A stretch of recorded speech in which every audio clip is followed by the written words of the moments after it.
Welcome back to the Weight Inclusive Innovators podcast. Today, we are going to be talking all things social media, but first, let's do our check-in. Hannah, what has been, oh my gosh, that was, okay. I want you to fix this. Okay. Welcome back to the Weight Inclusive Innovators podcast. Today, we will be talking all things social media, but first, let's do our check-in. Hannah, what have been your business highs and lows of the week? It's been a really good week. I'm in a total grind state right now. I got a lot of deadlines and I really thrive under pressure. So that's kind of my high in like an ass backwards way. I'm really enjoying crossing things off my to-do list, getting stuff done, feeling good about it, and writing that out. I will tell you, once this week is complete with all the grinds, I will be horizontal for a while. So it is a high right now. And my low is, just to keep it real with y'all, I dropped the ball on my part of the podcast, which you would never know, people listening, but had a little panic last night and worked late to catch up and noticed that Morgan had to step in and do my job. So Morgan, I apologize to you again. It is A-okay. This is why we're a team. We help each other out in times of need. Yeah. And there's no perfectionism here. Like shit happens, ball gets dropped, especially when there's such a like detailed way to do things. We have a very firm, solid structure and outline and the way we get the episodes published and marketed. So if something falls, we can reference our systems, but exactly, most of the time we don't want it to. So that was my low. What was your high and low this week? I feel like Monday was my January 1st. It just felt like a total fresh start. I feel like I am finally back in the flow of things. I had a shitty start to the year. If we're going to reflect back on it, my anxiety was at an all-time high. There were a handful of things contributing to that. I dealt with them last weekend, processed through some shit, and woke up Monday morning and was like, you got to get back on your routine, your schedule. You're going to feel better. We're recording this. It's a Wednesday and I finally have some pep in my step again. And gosh, it feels so good to be inspired to work again. I love that for you. I just was thinking about how life happens while you're trying to grow a business. And it's really hard sometimes and can definitely affect you, whether you're a clinician or building something as an entrepreneur, when you have life shit happen. So I'm glad to hear you're getting back pep in your step. I will be right back. Okay.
I am so sorry.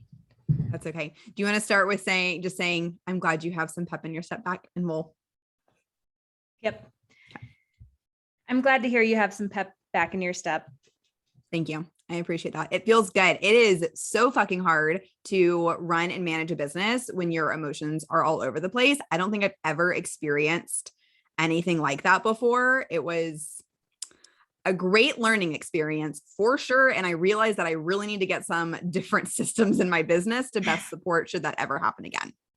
Totally. It's almost like having buffer time worked in, knowing life can happen and planning for it to happen and knowing you can't just be this productive beast moving through your business all the time. Yeah. Yep. Nice little awakening. But Finally feeling in flow. That is definitely my high of the week. My low of the week is I feel very scattered this week. I think it's combination of feeling like I'm playing catch up from the last few weeks, but it's also just a time where a bunch of projects are reaching kind of like peak need from me. And so just having a lot of different odds and ends to do. And it's so different whenever you're thinking about or whenever you're working on the business. It's more high level. And for whatever reason, everything is in the businesses right now. And so it's all these just like nitty gritty tasks that probably won't take me more than 5 minutes, but there's like 20 of them for each project that it just feels like a lot. I feel like I'm checking a lot of things off and my brain's being pulled in a bunch of different directions. It sounds like we're in similar spaces. And I'm sort of wondering, is it ever just a steady flow of tasks to check off? Or is this the flow of being an entrepreneur of like, oh shit, everything's due, get it all done, and then coast for a bit going through that cycle? I don't know. We'll have to keep tabs on it the rest of the year. Yes, we need research data. Is this just being a 7 again, or is this entrepreneurship? Probably combination of both. I think you're right. Should we get to our topic? Let's dive in. So we are going to be talking about social media today, and we are just going to scratch the surface because, as we all know, social media is a massive topic to talk about, a huge undertaking. So we are going to keep things pretty broad in terms of how we feel about social media, how we use it, some tips that we have found to be helpful for both of us and our businesses.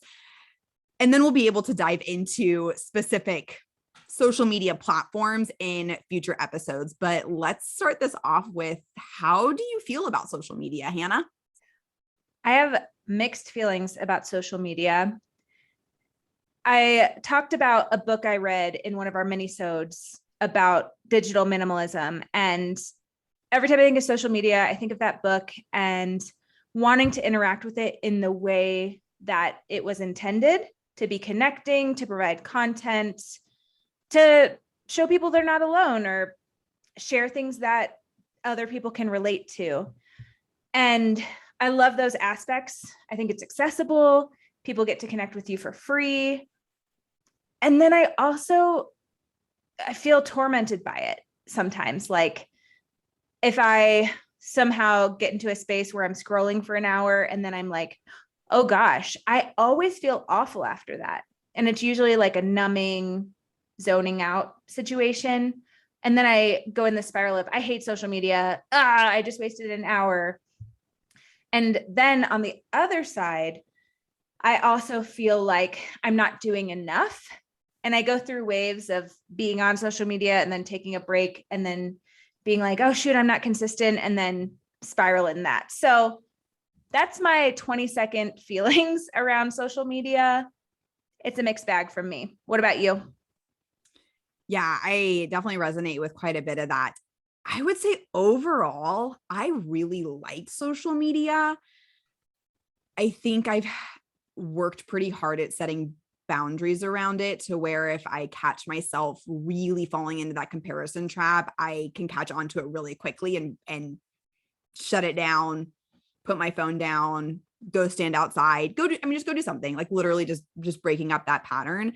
But I also feel like majority of the time that I use social media, I don't ever really fall in that comparison trap. Not ever. I think there's definitely times where we're all prone to it, but social media is so inspiring for me because I see other people doing things and I'm like, there's literally nothing stopping me from going out and having that too, and getting to experience whatever's being portrayed, while also being realistic that it's a highlight reel, right? Everyone puts their best foot forward on social media, not to negate the negative and hard stuff that happens behind the screen.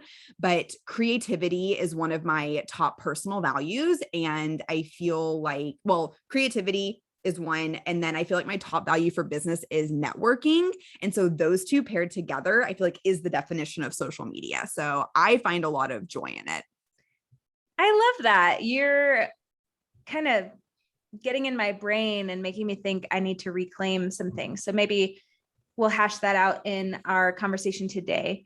I do think social media is a really helpful tool for business, and using it in a way that moves you forward versus keeps you stuck is really important. Yeah, absolutely. As we mentioned, we don't want to dive into the nitty gritty of every single social media platform. So Hannah came up with a really great idea where we have all of the different platforms and we are each going to share try to describe each of them in 3 words. So let's start off with Instagram. How would you describe it, Hannah? And just so you all know, we have not come up with our 3 words beforehand. This is on the fly. Yep, this is on the fly. Okay, so ask me again. How do you feel about it? Or what 3 words would you use to describe Instagram? My only platform. Which, solid. As I say that, it's not necessarily true. We'll get into that later, but that's like my main platform. That's my 3 words. My main platform. What's yours? My 3 words that I would use to describe Instagram is fucking algorithm changes. That is amazing. Okay, the next one is Facebook. Connection through groups. Yes. My 3 words are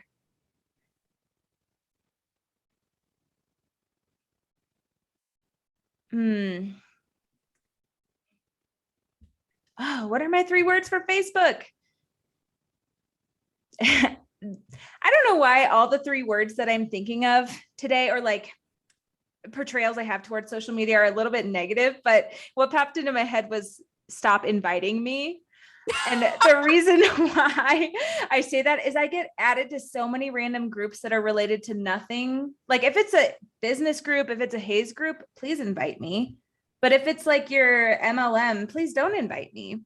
So don't invite me. That's my 3 words. That's hilarious. That's awesome. Okay, what about Twitter?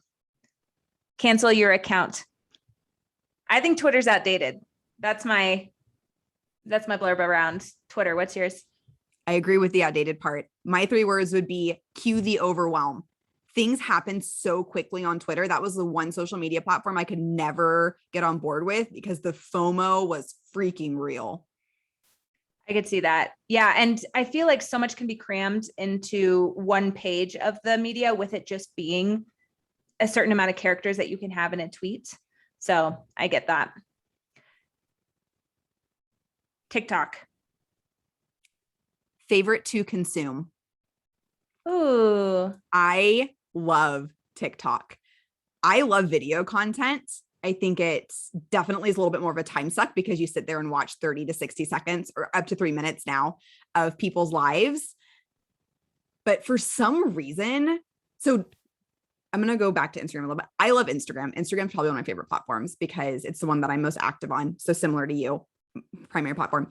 With TikTok, people don't have to curate their feeds. People just show up authentically themselves. The number of times that I see people crying on my For You page, which we know there's an algorithm, so I don't really know what that says about me. I cry a lot too, though, so it's fine. It's just awesome. What about you? 4 words popped in my head. One is, I'm going to shorten it. Can't go there. I love TikTok too. And I kind of engage with TikTok on Instagram through Reels. That feels like a very filtered, boundaried way, because with how my brain works, ADHD, and loving the snippet of videos and how much content I can consume in one go, that is totally a setup for me to spend time on TikTok, just watching videos all day.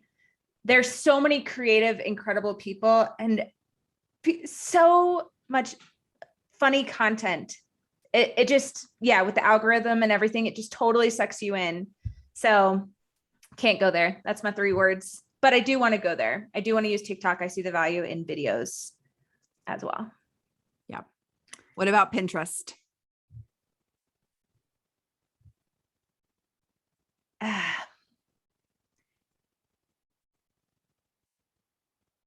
Delicious recipes page. Is that where you primarily use Pinterest for? Yep. I've used it for other people having like weddings and things that I'm a part of, and parties, and then just recipes over here. Some other creative house stuff as well. But Pinterest overwhelms me. It feels like so much. What about you? My 3 words for Pinterest are not as well, it's 4 words. Not a search engine. I'm sorry. Skirt back. My 3 words. My 3 words for Pinterest are a search engine. Pinterest isn't social media. Pinterest is now a search engine. You go and type into Pinterest what you would on Google. It just so happens to pull up a lot more creative things than Google would in a more aesthetically pleasing way. I could see that. I have 3 new words for Pinterest. Buffalo chicken dip. That's what I'm searching on there. That is the epitome of Pinterest for sure. Yep. Podcast. My 3 words would be long car rides. I'm like, is car rides 1 word or 2? It's 2. Podcast for me is my favorite platform. And that's just coming from listening and producing. I love talking. I love hearing people's inflections in their voices and their passion and enthusiasm for topics and their lived experience. I feel like our voices are one of the most vulnerable tools we have because it emotes, right? We have emotion that comes through our voice. If you read something on a page, there's no connection, human shared experience. So my favorite platform. That was beautiful. I would much rather listen to podcasts than audiobooks. So it's definitely, of the audio platforms, prefer podcast. Totally. All right. And our last social media platform that we're going to talk about, YouTube. My brain goes between 2 and 4 words. I'm like, why can't I find 3? My 3 words are so many plants. I get on YouTube for plant videos and I love it. I think YouTube is awesome. It's been interesting to see it ebb and flow over the last several years. Like for a while it was a hot thing and then it kind of fell off and then reinvented itself and then people are kind of back on it. So for me, it's plant videos. I forgot the 3rd word I said, but yeah. You said so many plants. So many plants. Yeah.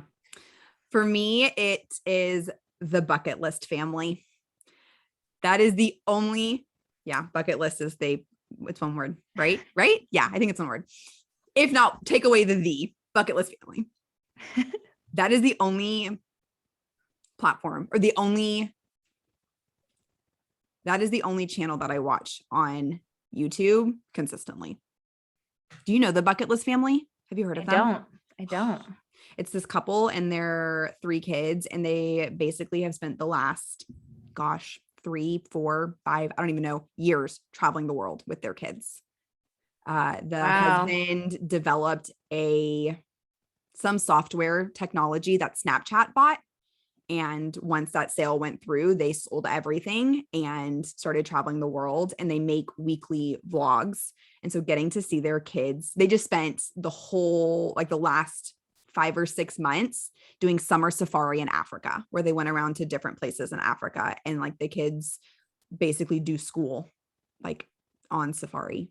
It's so cool. They're such a cool family. Can they adopt me? Literally. The other thing I'll say, yeah, exactly. The other thing I'll say about YouTube is we actually have a YouTube that we upload our videos to for the podcast. We use Zoom to record. And so we do have videos. The fun thing about our YouTube is we don't edit it on when it's uploaded. So you can literally see all of our blunders and our fucks and our arms wiggling around. And when we're doing a timeout because my computer's dying or the doorbell rang, so I had to go get my mail. You get to see all that on YouTube, unedited blooper videos. So in all of our glory. All of our glory. How we show up. Our blue light glasses are usually on. It's great. It is great. You feel like you need that social connection. let's dive into how we use social media in our business, because I think it is so fascinating to hear how different people use different platforms, why they use them. And I also feel like it's one of my most asked questions of which social media platform should I be on? That makes a lot of sense to me, especially with COVID heightening these conversations. Everybody's virtual. A lot of jobs that maybe previously hadn't been are now, and the way to get clients, sales, customers can be through social media, through funnels. So for me, actually, one of my goals for 2022 is to engage more with social media. I took a long break from my Nourished Colorado, which is just actually my name, Instagram account, because I was so burnt out and really just had to focus on my business and client work. And I miss it and I want to get back to it. So that is kind of my overarching thoughts about how I use it in my business, or how I desire to, is I'm done with my break. I'm ready to do some strategy and I want to get back to using it because I see the value. Yeah, I love that. It's fun whenever you can kind of step away from it from a bit and then get back into it with a really fresh mindset. Yeah, I feel like you have to. You can't, it's part of the transition, almost like the cycle. You have to step away and heal before you can come back to it and reclaim it. And that's kind of the phase I'm in, is reclaiming. So, yeah. Heck yeah. So good. For me, man, I feel like I use social media in so many different ways. It's really my only marketing tool that I have, but I also don't really have a lot of intentional marketing on there. Last year, I did a deep dive into my intentionality around social media and how I wanted to keep things separate. And so I ended up creating a space for the Weight Inclusive Business Academy, and then just turned what I was using for all things personal, eating expedition, Morgan Sinclair Designs, Weight Inclusive Business Academy. I was like, people aren't going to know what to expect from me. So like, let me turn that back into more of like a personal / my life as an entrepreneur type thing. But in terms of like education or anything like that, I've separated that out. It is also insane how many friends I have made through social media that I have then gone and like flown to where they live and become friends with them. That's how you and I met. I was going to say, social media, flew out to Denver. It was a nice little gathering of dietitians. And that's how we met, it's just like insane to me. So insane. I was trying to think if that was 3 years ago or 2 years ago. It was ish. It 2019. Was it 2019? It was before the pandemic. Was it 2019 or 20? No, it was definitely 2019. 2019. Yeah. I was like, was it the year before? Yes. So, I mean, it's something that I love, right?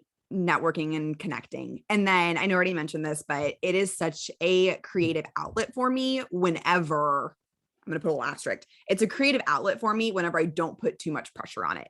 I've noticed that when I get too much of a strategy and being like, I need to post 3 times a week with these types of posts, like all creativity is lost.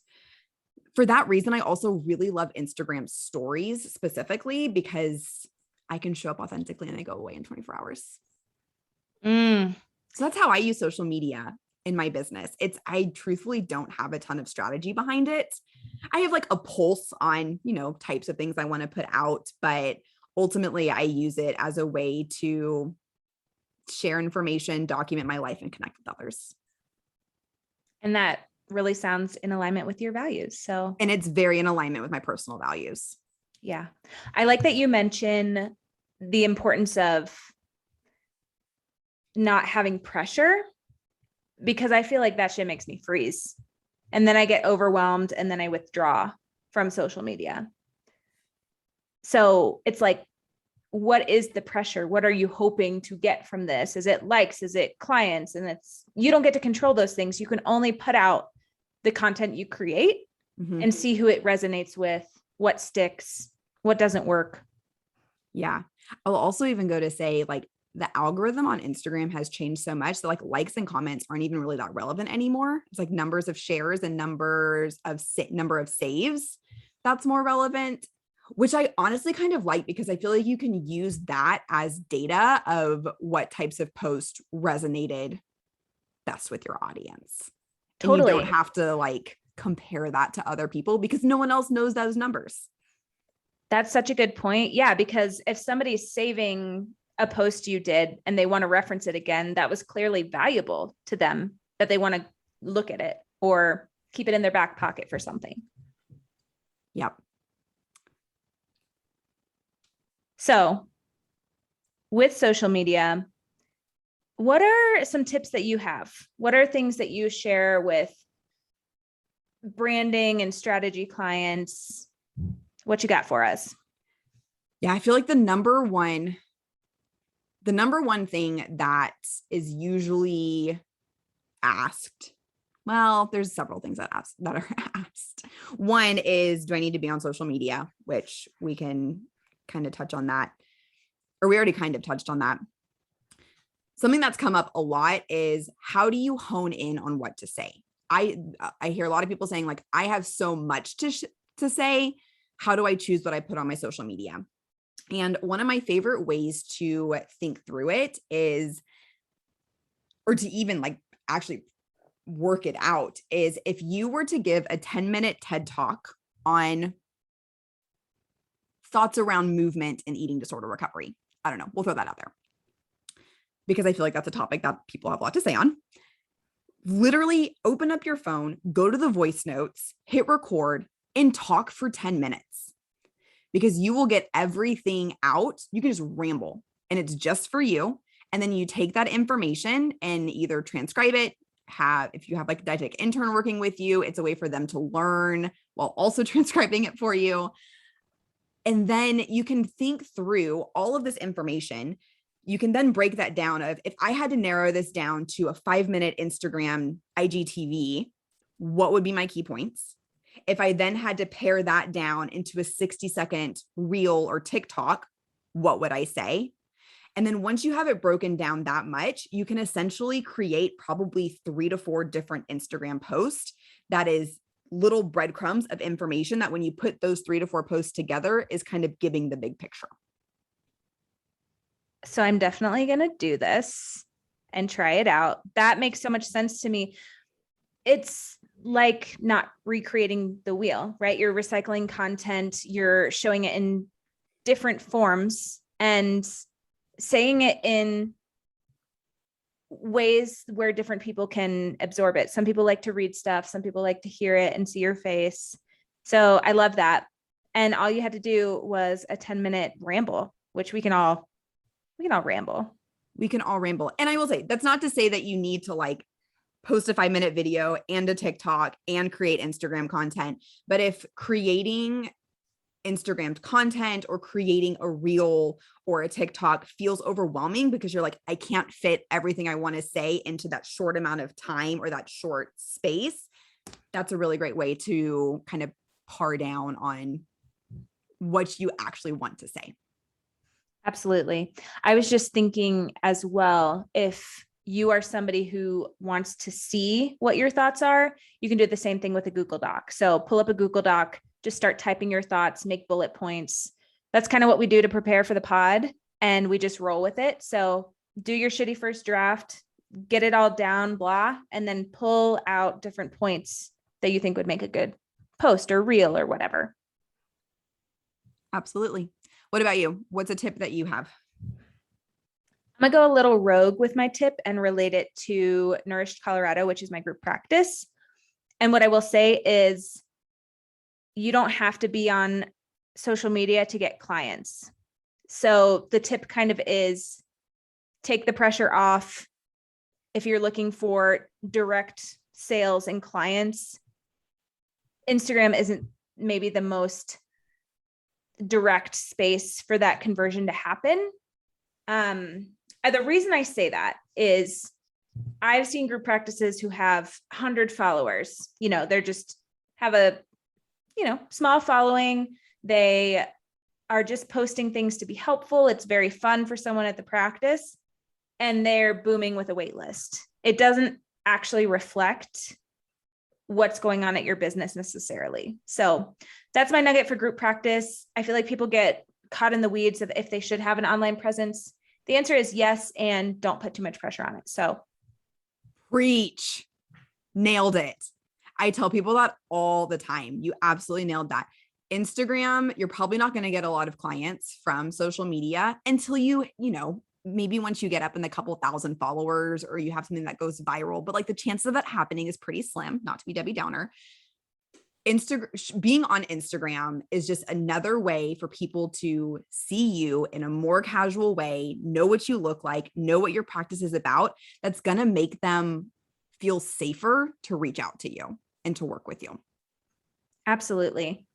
I was just sitting here thinking about how I found my therapist, and I didn't find her on social media. Like I did a Google search, looked at her website and stuff. So typically in a clinician type space, and I will say this caveat, unless you're offering like a course or something that it's maybe not a therapeutic healthcare professional relationship, you can totally connect with your audience and clients through social media, but to make sales.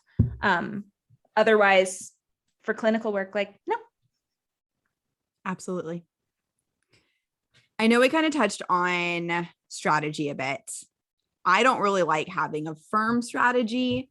Like I said, I like to have a pulse on things. I also feel like I have done enough education, like personal education around social media, like listening to podcasts and things like that, that I feel like I have a pretty good pulse on it. But what has been most helpful for me is I spent some time writing out my ideal clients' top pain points, created a handful of templates that I could use to address those pain points in a platform like Canva. Love Canva.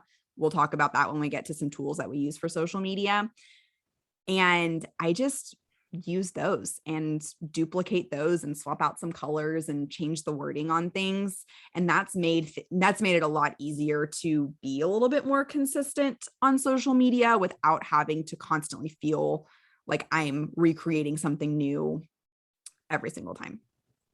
I like that you bring up consistency in that sense, because it makes me think of consistency of branding. And you're doing that by just using the same colors and texts and things and changing the content. And that makes it more recyclable and easy. My next tip is be consistent when you're on social media. So that doesn't mean you have to be on every day, post every day, story, reel, whatever.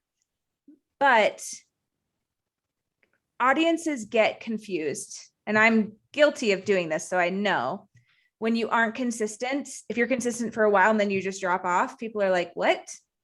And so the only way to build an audience, to use social media in the way intended and support your business, is showing the F up. So be consistent. You can do this, even if days you don't want to, and it's part of your strategy, your loose strategy. Just post something and make it valuable. And I will say, you don't even have to post something of your own. You can share someone else's content to your stories. Don't share someone else's content to your feed, but you can share someone else's content to your stories that you think your audience would benefit from, or posting a quick little picture of like behind the scenes working on XYZ today. That can be consistency. And that also takes the pressure off, because like I said, Instagram stories, we keep talking about Instagram. That's our favorite platform. We're just going to own that. Instagram stories disappear after 24 hours. So if you're caught up in like I need to have a plan before I post, start with Instagram stories. Yep, exactly. I think that's been an interesting shift that I've noticed on Instagram over probably the last 2 years, where it is not okay to take other people's content and put it on your grid, because there's not really a good way to credit the original poster. It just kind of looks like your content unless somebody really clicks on it and reads. So that's kind of a no-no. Maybe that's its own tip. Don't share stuff to the grid unless you have permission or something like that. But it's kind of more work to get permission and still could be frowned upon. So yeah, usually something to steer clear from. Even if you use one of those like reshare apps or whatever, just steer clear of it. create your own content. Or the new feature on Instagram, which we'll see how well this ages, is the collaboration feature, where you can add a collaborator to your post and it would show up on both of your feeds. So if you did something with someone else or wanted to be a collaborator with someone in that sense, that could be a cool way to do it. But overall, general rule of thumb, don't take someone else's post and share it on your grid. That's stealing. It is stealing. Regardless of your intention. Impact over intention. Yeah. Yes. Another tip is batch creation. And I'm really excited about this one because that's part of my intentionality with my businesses this year, is to really sit down and knock out some posts that I can kind of trickle out that are helpful, that are green. So they're always relevant. It's not really time stamped. And just to have allotted time for creativity, to feel like I'm making moves forward on social media.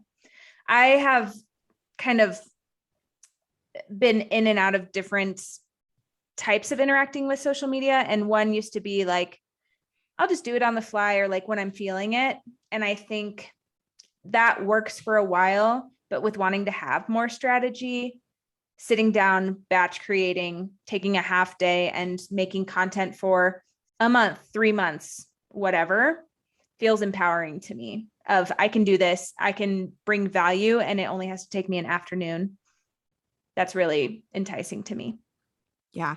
I, in theory, love the idea of batch creation. I feel like I'm really good at it because I usually, whenever I was batch creating, I would batch create for like 1 to 2 weeks at a time, because I feel like I was constantly inspired by new things and was like, what if I wanted to like inject something into this curated feed that I already put together, which was my own issue to deal with. I love it because it saves time. As we talked about in last week's episode with organization, having to think about what you're going to post on Instagram every single day probably disrupts, or on social media every single day probably disrupts your workflow. And so if you are wanting to show up more consistently on social media, you want to have more of a plan and a strategy, batch creation is definitely the way to do it. Totally. Maybe I'll report back in the future how batch creating is going for me. I love that. The last tip that I really have around social media, which is something that I did Q3 of 2021, maybe, is separating out personal and business. So I already alluded to it. I had one Instagram where I had every single cookie jar my hand was in. It was being posted to just my name at Morgan Sinclair. And I was like, I'm talking to so many different audiences here. What am I even doing?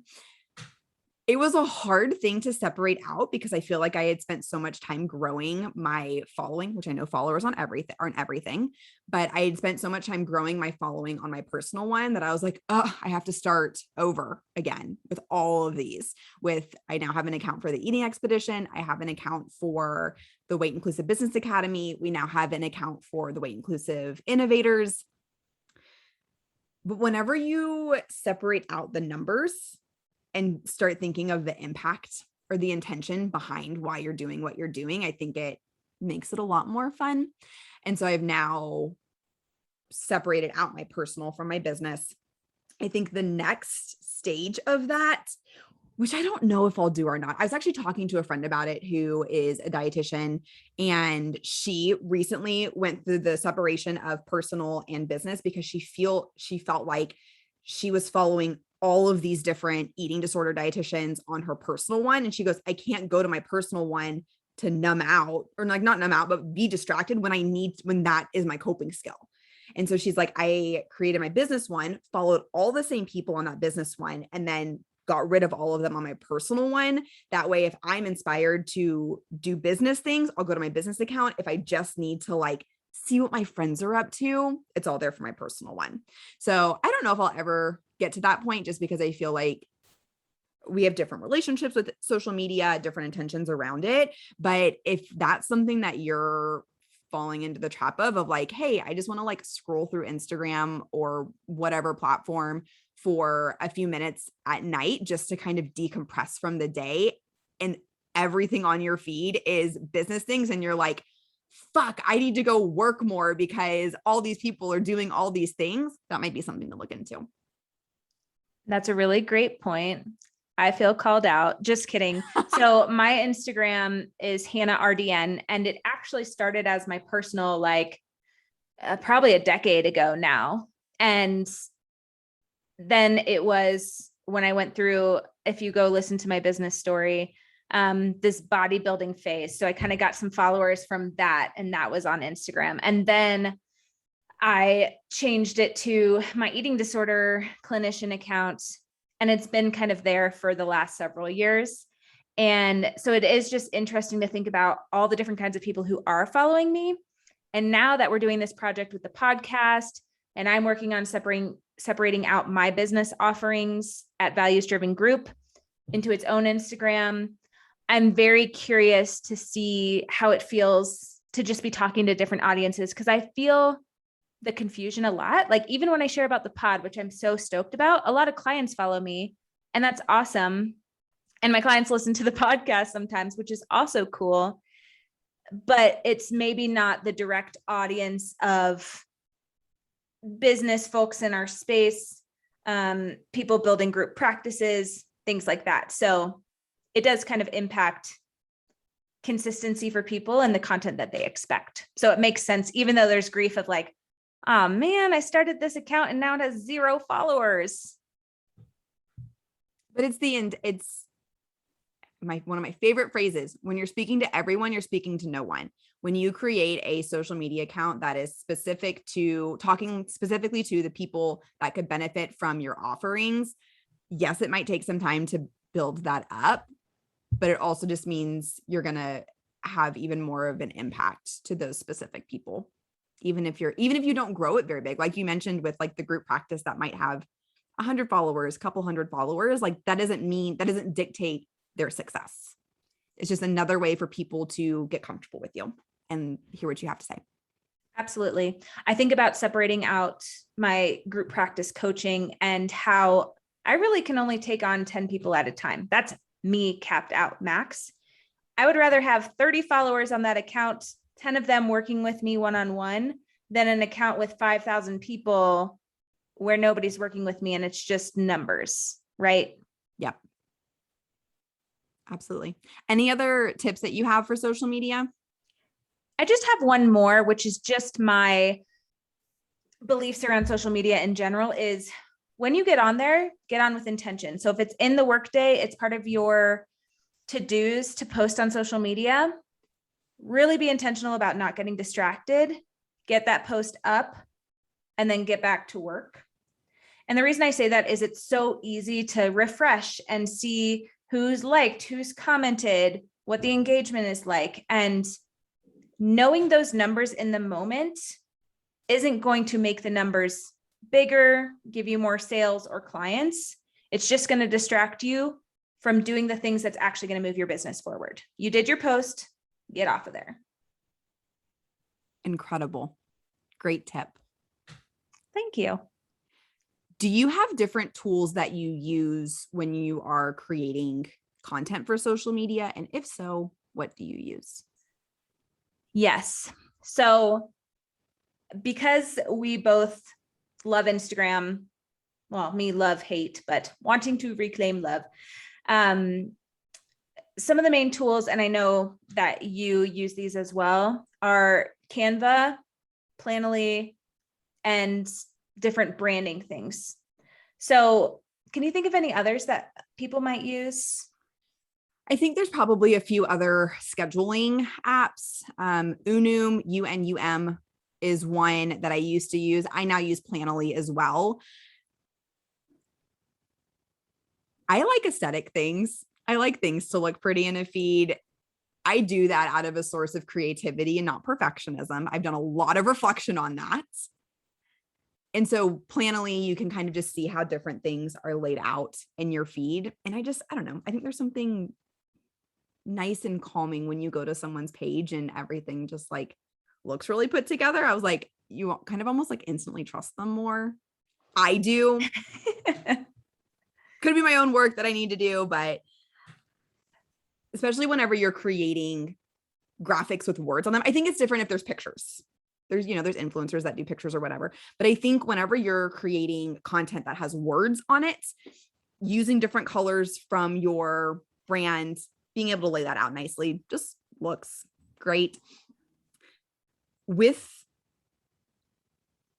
I'm trying to think of other tools to use. I think the only other thing that I would add on to this is if you are going to be using pictures in your feed and you're wanting them to look consistent, I use Lightroom, the mobile app, and I purchased some presets that I really liked. Nothing too crazy, but just something that I would put on every single picture that I would post on social media to give it all kind of the same vibe. I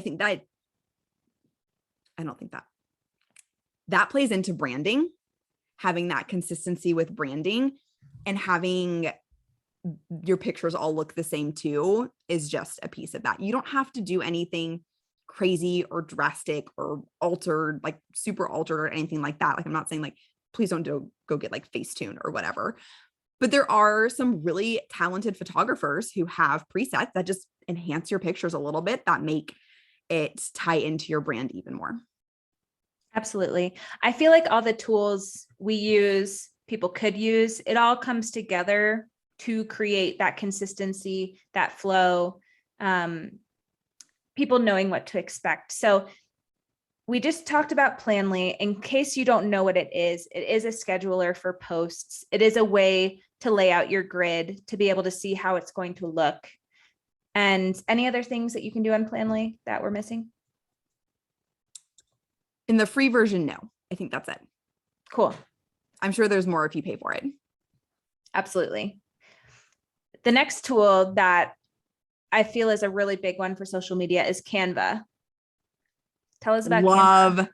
Love Canva. If you could make one lower cost investment in your business, my first recommendation would be Canva. It is $12.95 a month, I think, or $9.95 a month if you pay for the full year, depending on whatever you can do. It is a freaking game changer in creating graphics, marketing material, business cards, flyers, handouts, brochures, new patient forms, literally anything that you could do for your business, you can create in Canva or any marketing material you can create for your business, you can create through Canva. You don't have to have a designer degree to do it. It is so simple, drag and drop, like automatically lines things up for you. So intuitive to use. If you pay for it, you can also put in your brand kit, which means you can have your 2 to 3 fonts, your 3 to 8 colors, put it in there, and those will be accessible to you anytime you create a new design. So you can keep that consistency there. It's my number one tip as a brand strategist and designer. Incredible. 10 out of 10, 11 out of 10 would recommend Canva. We stand for Canva. You just made me think of a really good point that social media is marketing, but not all marketing is social media. And ooh, you're right. Canva, you can just do so many things on there. It's been really cool to watch them grow their business, grow their website and the features on it. I remember I've probably been on Canva 5-ish years now. It is so much better than it used to be. And I don't have any complaints. It's very intuitive. All the features I could ask for, even the little nitty gritty details of like, I want to be able to select multiple things and move them all together at the same time. You can do that. I'm like, wow, this is so nice. And it feels really quick to be able to put stuff together. So yeah, that's my take on Canva. Love Canva. It's so good. Those are all the tools I can think of. Not even that I can think of. Those are just all the tools that I use. I'm sure there are many more out there. If you're listening to this and you use other tools that have been super helpful for being on social media, please let us know. We'd love to share those as well with our listeners. Absolutely. So the question we probably get asked the most is, do we need to be on all platforms? No. Please don't overwhelm yourself with social media. I think it's so easy to get caught in if I create this thing for Instagram, I can then share it to TikTok, which then it's now a video, which means I can pull the audio and turn it into a podcast. And like, there's so many ways where you're like, but I've already created this. So I could just like add on one more thing. If social media overwhelms you and, or you don't have help with social media, like if you don't have a social media manager who's doing things for you, and it's like you trying to run a business and also navigate social media, pick one that fills your bucket. And if social media doesn't fill your bucket, don't pick any of them. I will also say it depends on what type of media you like to consume and the type of media that you like to create. So thinking through, do you like writing? If so, blogging, Instagram, Facebook, PDF templates, things like that would be a great one. If you like speaking, video platforms would be a great one. If you like speaking, but you don't want people to see you speaking, podcasting would be a great one. Different audio platforms would be a great one. So even just honing in on what brings you joy. I think that is probably at the end of the day, the most important thing, because it's not going to be sustainable or fun if you don't like it. So make sure you like it. And if you don't, hire somebody to do your social media. Absolutely. Do what makes you happy. Don't let it get too overwhelming. As Hannah mentioned in the beginning, social media was created as a place to connect with others.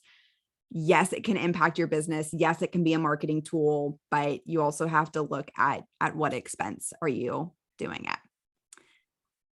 That is all we've got with social media, scratching the surface. We are so excited to dive into each of these platforms more in future episodes, but thank you so much for listening to the Weight Inclusive Innovators podcast. If you like what you hear, go ahead and subscribe to the pod on Apple, iTunes, Spotify, or wherever you listen to your podcast. Please leave us a rating and review. We are giving away business coaching sessions at the end of the month, every month. So make sure you write your name and where we can find you so that you can get that business coaching session. We'll pick one winner every month. And share with a business bestie. Check out our website at weightinclusiveinnovators.com. We'll see you next week.